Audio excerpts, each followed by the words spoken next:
Syekh Hasan Nasr. Bismillahirrahmanirrahim.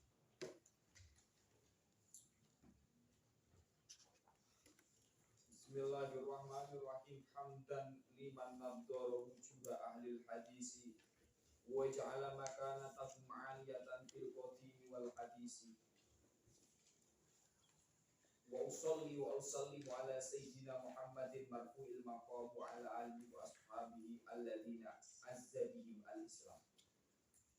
Hamdan kelawan muji temenan, muji ingsun kelawan muji temenan liman maring zat nadharakan mencorongake sapa ikilah man wujuha ahlil hadis ing pira-pira wajahe ahlil hadis.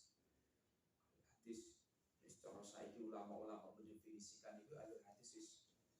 Zaman saiki sekarang wong sing hafal 100.000 hadis, karena wong sing hafal 100.000 hadis adalah terakhir adalah Khatimatul Hufaz adalah Syekh Umari, Syekh Ahmad bin Siddiq Al-Umari.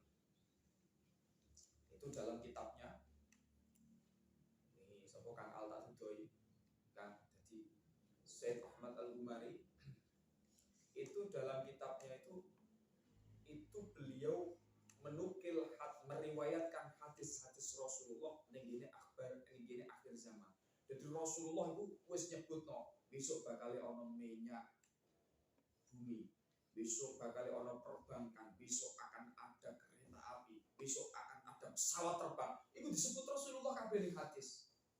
Disebut Rasulullah ning hadis dengan makna isyarat-isyarat, dan itu dijelaskan oleh beliau.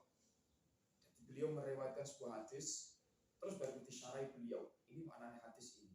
Besok akan ada kejadian ini, akan ada telepon, akan ada ya macam-macam lah, akan ada telepon, pesawat, kereta api, gas LPG, pokoknya sembarang kali disebutnya semua.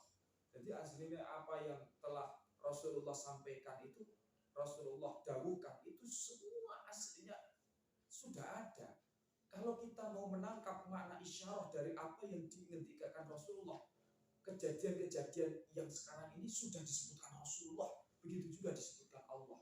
Di kejadian apapun yang akan datang, itu aslinya sudah disebutkan Allah dan Rasulullah lewat dawuh-dawuh isyarat. Tergantung siapa yang bisa mencerna, biar siapa yang bisa menggali makna dari hadis-hadis tersebut dan dari dawuh-dawuh Allah. Wa ja'ala lan dadekna sapa Allah makana tahum ing derajate ila ahli hadis ayatan ingkang luhur. Muga fil qadimi ing dalam zaman dingin wal hadis lan zaman kang anyar. Wa usalli lan nyunake rahmat ta'zim sapa ingsun, wa usallimu lan nyunake keselamatan sapa ingsun ala sayyidina ing atase bendoro kita rupane Muhammad kanjeng Nabi Muhammad.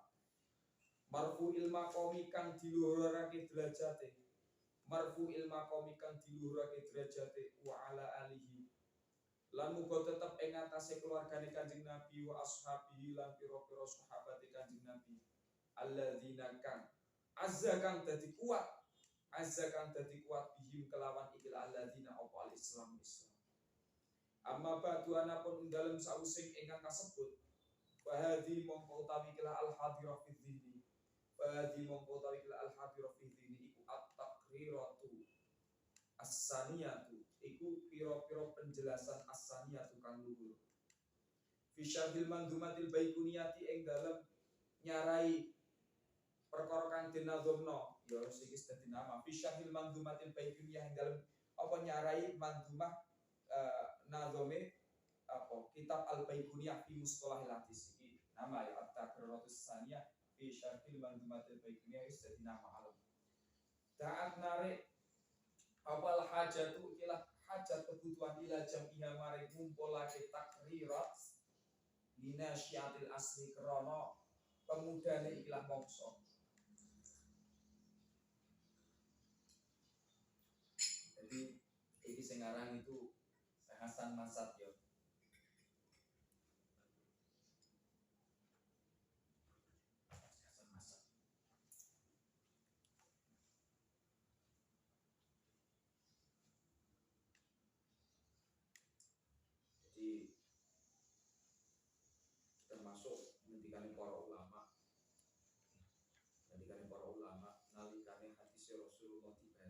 Rasulullah pasti hadir.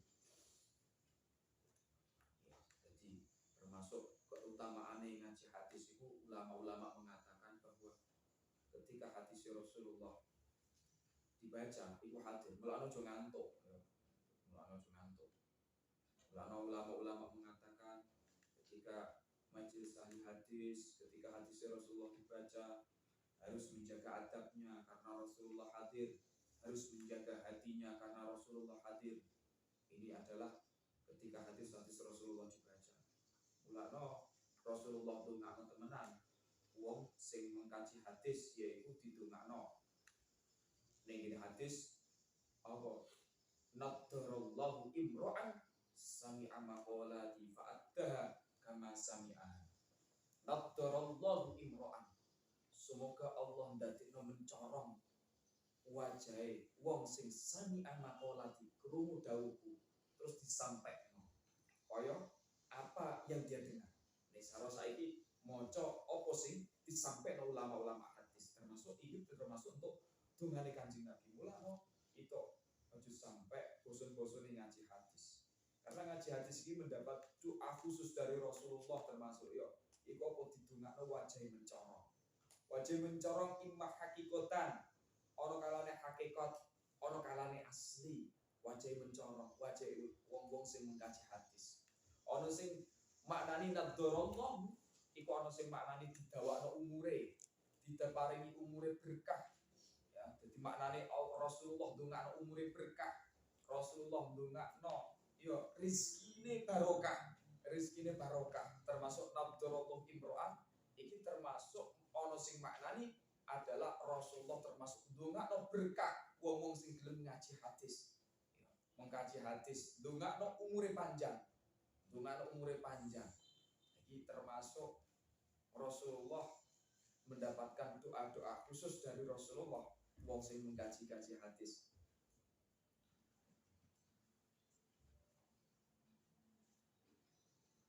Jadi Syekh Hasan Masad ini adalah termasuk yang ngarang kitab ini ya. Saya bolak-balik cerita, ini adalah gurunya Abu Yazid Muhammad. Gurunya Abu Yazid Muhammad. Syekh Hasan Masad itu muridnya Syekh Alawi. Ya. Muridnya Syekh Alawi.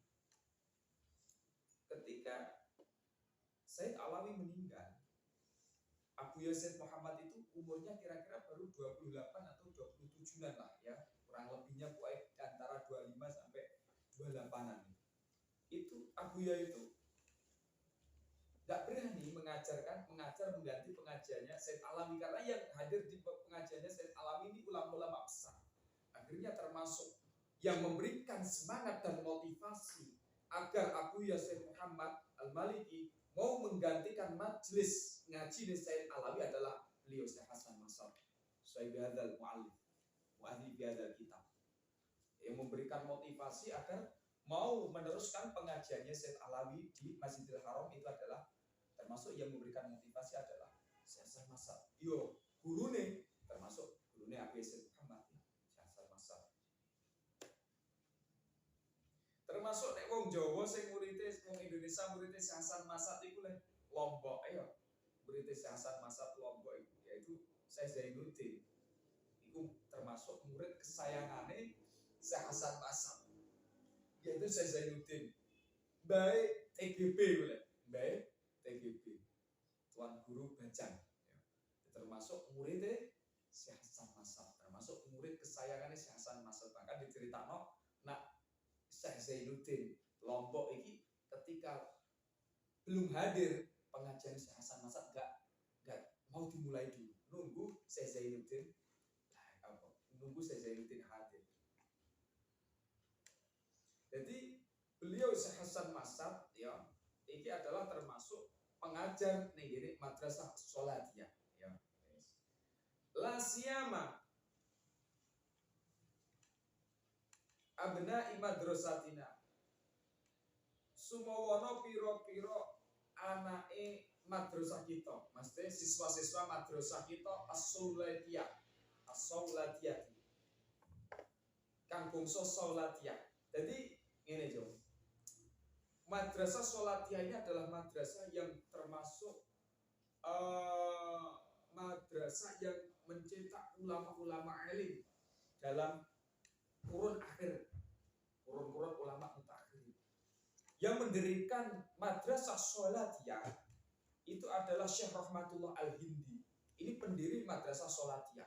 Kamu harus tahu, madrasah sholatiyah karena guru-guru kami, guru-gurunya awakmu kabeh iki adalah alumni madrasah sholatiyah, ya. Termasuk Gus Abdal lagi ngaji ning sholatiyah.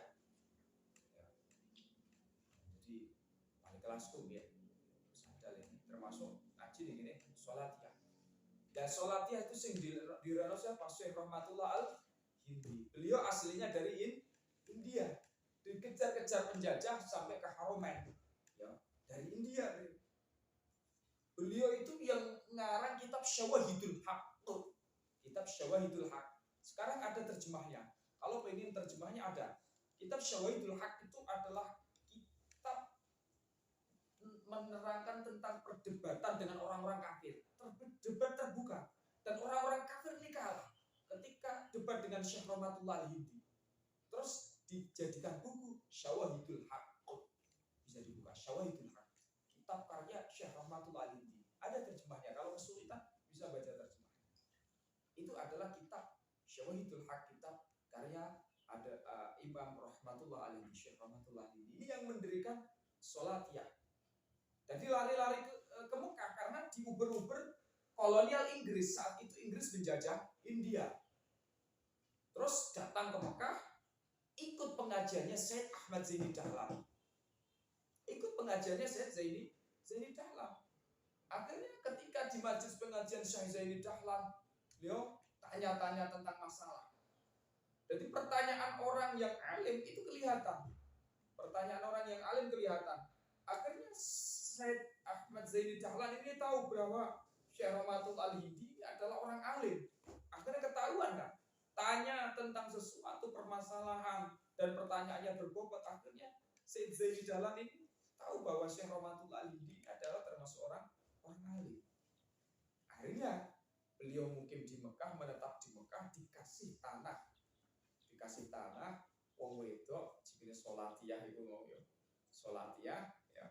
Akhirnya madrasah kanggo mengenang siapa yang wakif itu, makanya madrasah dijadikan sholatiyah. Jadi songkok wong sing maringi tanah.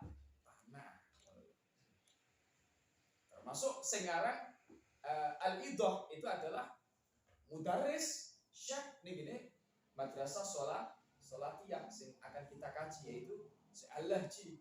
Itu adalah juga mudarris sholatiyah.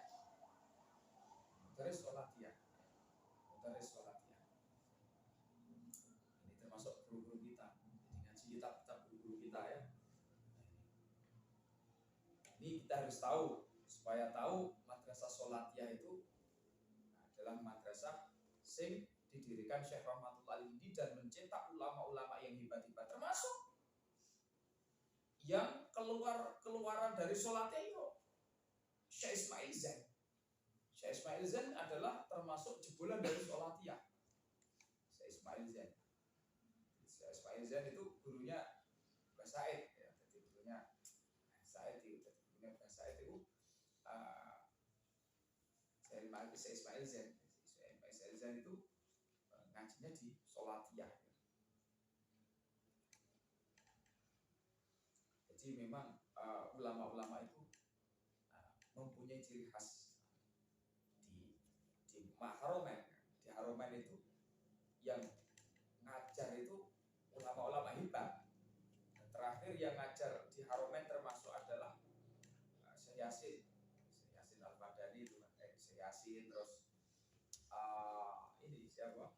Syekh Mahfud At-Tirmidzi yang atasnya, berarti atasnya Syekh Yasin. Dari Syekh Yasin itu mempunyai semua sanad, sanad ulama beliau. Syekh Yasin ini julukannya adalah siapa? Julukannya adalah Musnidi Dunya, wong sing duweni sanad sak donya. Lah Syekh Yasin Al-Badani ini adalah termasuk muridnya Syekh Umar Hamdan. Syekh Umar Hamdan itu adalah gurunya dari Syekh Hasyim As'ari juga. Syekh Umar Hamdan. Koncone ya. koncone Syekh Hasyim Asy'ari. Koncone Syekh Hasyim Asy'ari. Jadi Syekh Umar Hamdan itu sibuknya ngajar terus. Jadi sibuknya ini ngajar terus. Ono ulama-ulama itu gak duwe karangan gak akeh. Termasuk Syekh Umar Hamdan ini gak duwe karangan. Karangane Rosail cilik gak duwe karangan. Tapi sibuknya ngajar tok. Sibuknya ngajar tok. Tiap tahun itu Syekh Umar Hamdan ceritanya itu beliau termasukkan hadis, termasuk Syekh Hasan Masad ini yang beliau kecimpungi adalah fannya adalah hadis. Termasuk Syekh Umar Hamdan itu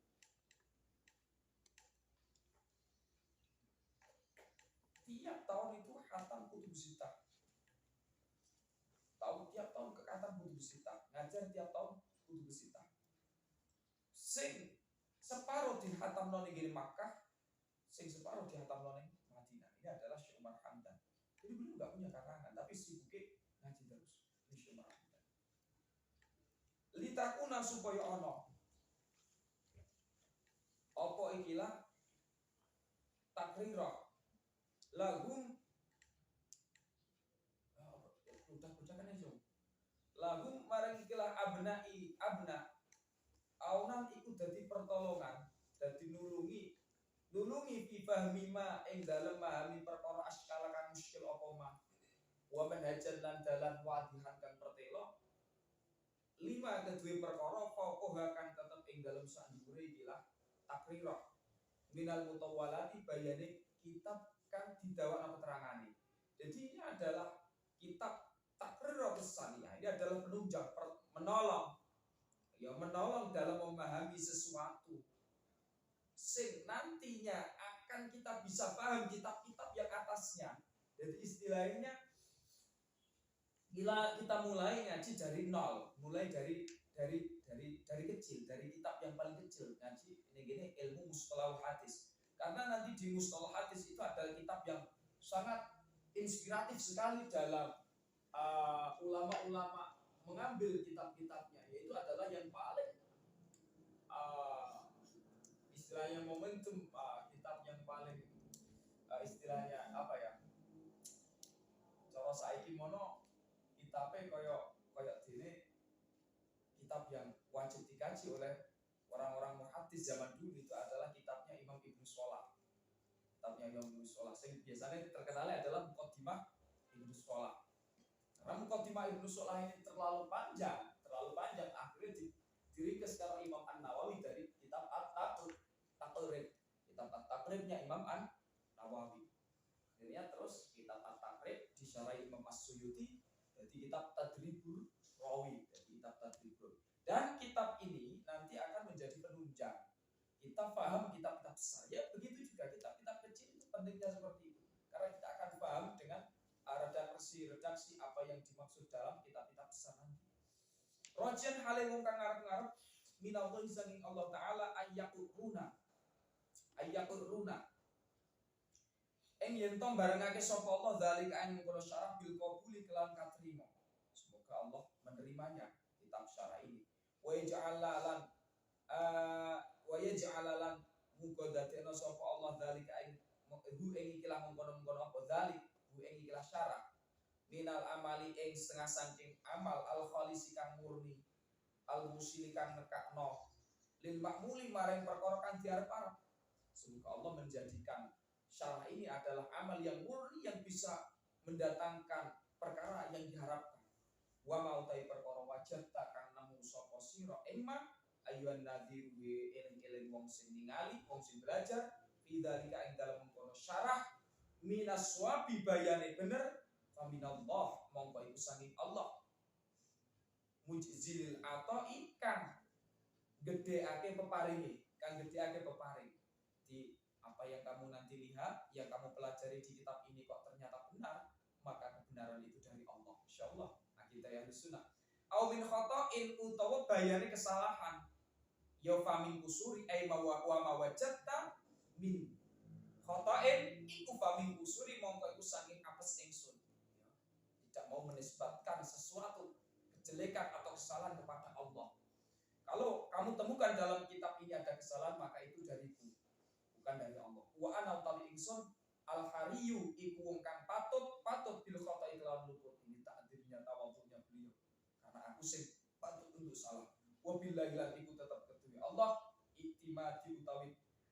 panggenan ingsun wa ilaihi lan maring Allah wa ilaihi lan iku maring Allah istinadi utawi sesandaran ingsun. Qala Nadhir rahimahullah taala.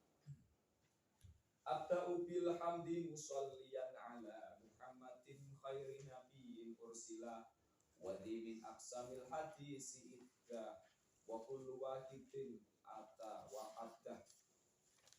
Jadi pelajaran kubian ya. Kenapa miki? Kelas loro sanawi ya. Yo dikon apal lho min apal. Abda'u ngawiti sapa ingsun. Mandumati ing nadzuman ingsun. Bad'an kelawan ngawiti idhofiyan kang bangsa idhofi. Ngawiti bilhamdi kelawan alhamdulillah, kelawan muji lillahi maring Allah taala. Iktidaan krana ayat tapi kelawan kitab Al-Aziz kang menang. Jadi lafaz abda'u mandumati bad'an idhofiyan. Karena bad'u itu ada dua. Kita ingat bad'u itu ada dua. Ngawiti ku ana loro. Ngawiti sing hakikiyah. Bad'ul hakiki. Ngawiti hakiki ku sing gunakno lafaz bismillah.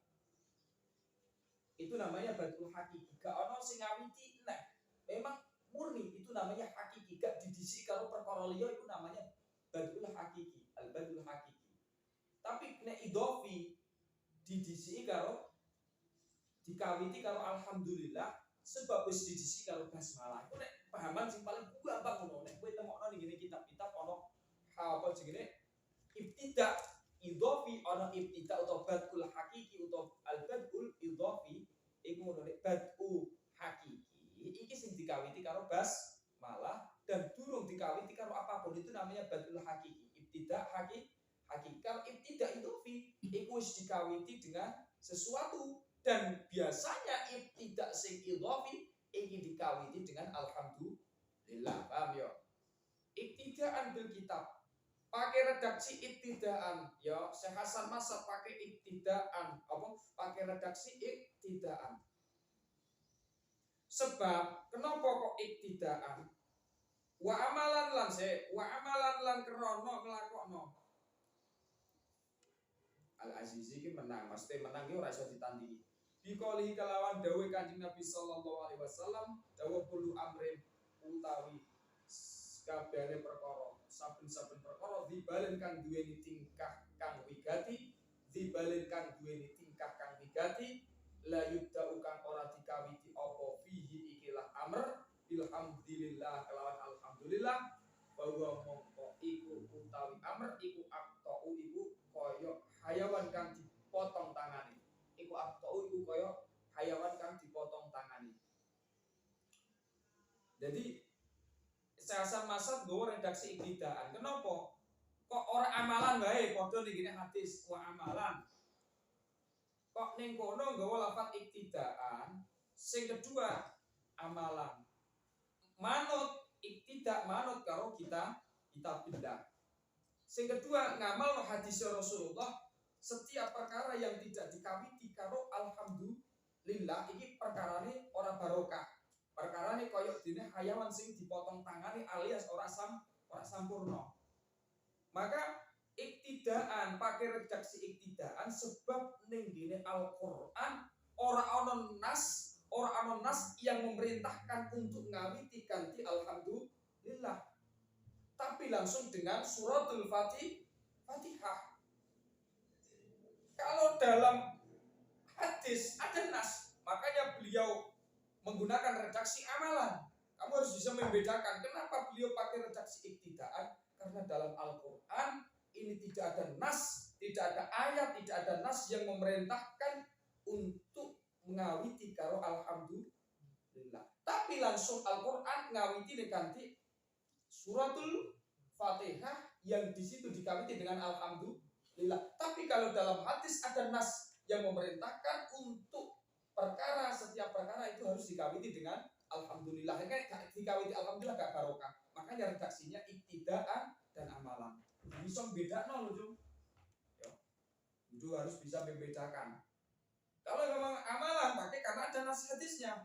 Iktidaan karena tidak ada nas hadisnya, tapi fakta yang wujud bahwa di Al-Qur'an itu langsung dikawiti ganti alhamdulillah. Makanya pakai redaksi iktidaan. Harus paham ya. Rawang riwayat tahu inilah hadis ini. Bismillahirrahmanirrahim. Roto angel tak terang se. Sapa Abu Dawud itu Imam Abu Dawud wa ghairuhu lan yani Imam Abu Dawud wa hasanalan ngukumi hasan. Hu ing ikilah hadis sapa Ibnu Shalah Imam Ibnu Shalah sing tak katakno Imam Ibnu Shalah ya. Imam Ibnu Shalah itu termasuk yang guru Imam Nawawi. Imam Ibnu Shalah termasuk yang guru Imam Nawawi ya. Yang ngene, Cung. Imam Ibnu Shalah ngukumi hasan.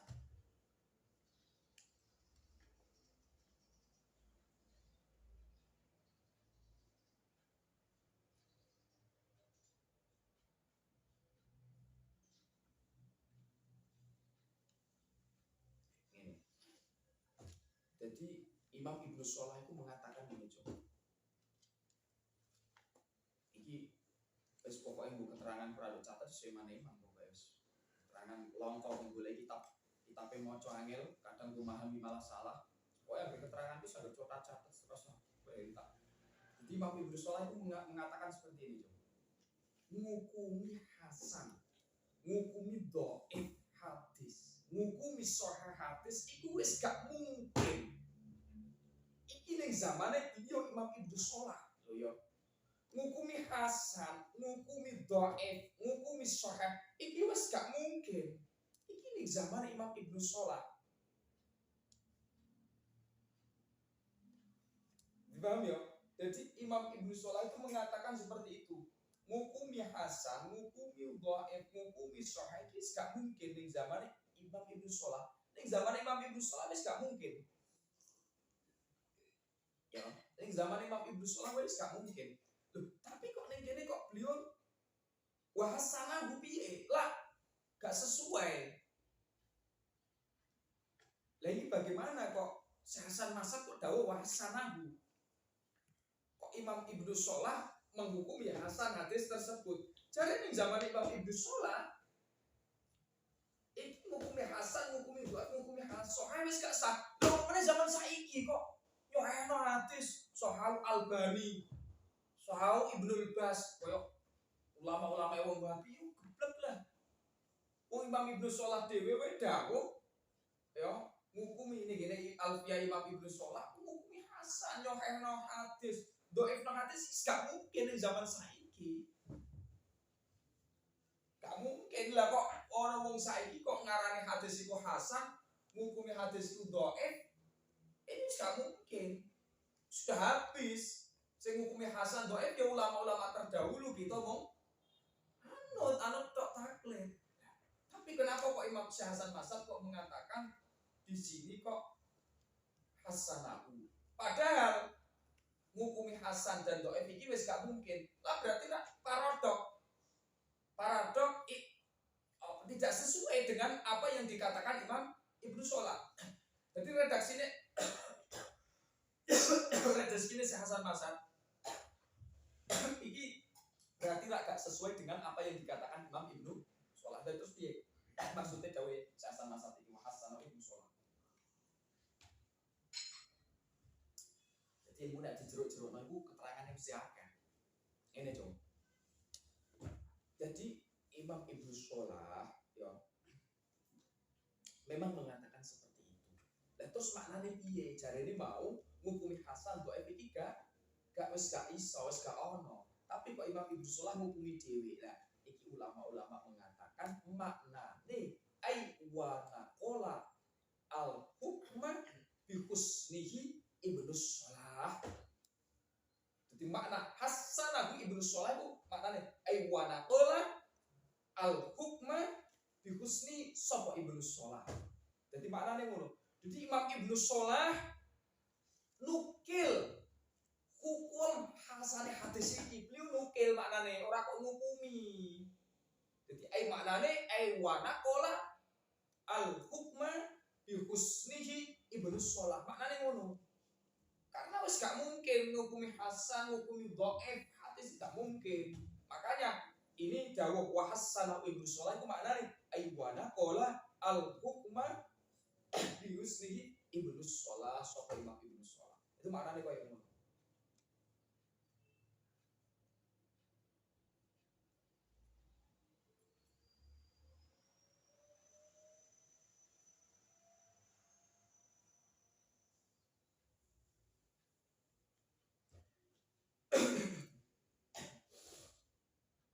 Hasan Ibnu Shalah. Tapi paham ya, itu makna wa hasan Ibnu Shalah. Jadi nek ana wong ngomong saiki yo ana hadis Sahih Albani yo ana hadis. Yo sangat goblok sekali itu. Gak paham dengan kaidahnya ilmu hadis. Itu orang-orang tersebut sungguh sesat yo. Jadi gak mungkin yo. Mungkin sebagian ada yang mengatakan yo mungkin baik. Mungkin baik.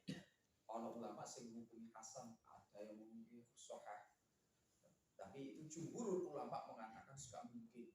Di zaman Imam Ibnu Shalah itu mengatakan seperti itu, suka mungkin menghukumi hasan menghukumi dhaif. Jadi saya tegaskan hasan Ibnu Shalah itu maknanya musolliyan. Musolliyan ay musolli ala kauni musolliyan. Wallahu a'lam.